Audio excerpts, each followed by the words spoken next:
And I love the fact that in your research chat, you told us that you quite happily rewatch those programmes. I do. I mean, maybe at the time I wouldn't have been watching it so much because you're living in it, but now that time has passed, it's so nice to go back and rewatch it because it was such an accomplishment, what we did.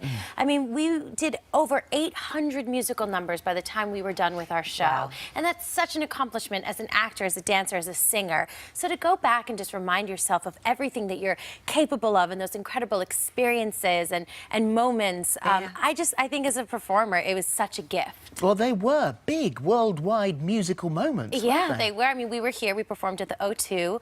We had like 4 sold-out nights, something like that. And so it was a phenomenon. And also, what's really lovely and almost quite unusual is that genuinely you made very, very good friends whilst on that show that you still keep in touch with now. But you know, they're family. When you spend obviously that much time together, but when you also have your lives change at the same time so drastically, you know, despite how often we may see each other or talk day to day, we're a family and that bond is really forever. So, but I did see Amber here in Dreamgirls quite recently, right. so that was so nice. Was it this weekend you were? Yeah, and she was amazing. Not that I doubted that she would be, but she, even though she could, she exceeded my expectations and was so incredible. And yeah, we have some pictures.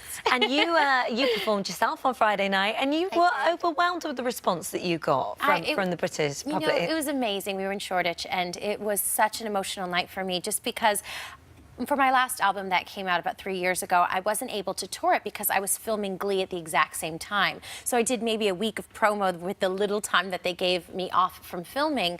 And it was tough for me because I wanted to be able to go out and perform the songs and meet my fans and especially thank everyone for all of their support and dedication over these couple of years. So now to finally get to be here and thank everyone for being patient and being there to watch me perform, I was really overwhelmed. Well, this is the album, and you say this is much more you, this one. You know, it's just something that with being able to record this album outside of Glee, I was really able to find my own sound. For Glee, I was in the recording studio doing about 10 songs per week for the show, and then recording my album on the weekends. Yeah, so that's a lot of kind of like information in your head and your brain and for your voice. So I took the time when Glee was finished to really think about what I wanted my sound to be, and I drew a lot of inspiration from Barbra Streisand and Celine Dion, and especially my theatrical Broadway background, and put it into this album. And there's still a lot of those, you know, pop influences. And we won't go into this because I know this is still so painful, but it's lovely to be able to remember people musically, isn't it? And I know that your partner, Cory, who sadly lost his life at a very young age of 31, it is rumoured that Hey You is a track about him.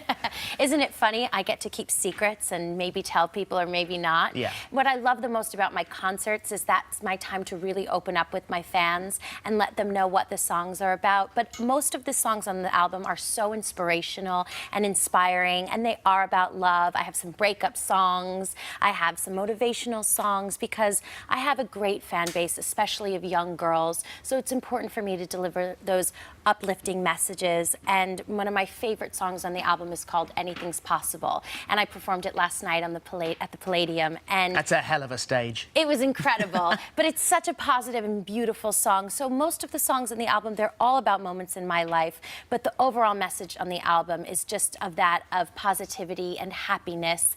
And I was so happy to get to deliver that to my fans. Well, we would have played Don't Stop Believing, obviously. I mean, anyone who's a massive fan of yours would think, well, they're going to play that. They're going to play that in a minute. Do you know, it's so expensive to play that on British television. Well, I actually did it in my concert the other night. Did you? As a little surprise. We'd have to sell the building to pay for that. So that's why we didn't. Well, you can come to my concerts and watch me do it live. How about that? You'll sing it. Well, that's marvellous. Thank you very much. Thank Lovely you so to see much. you.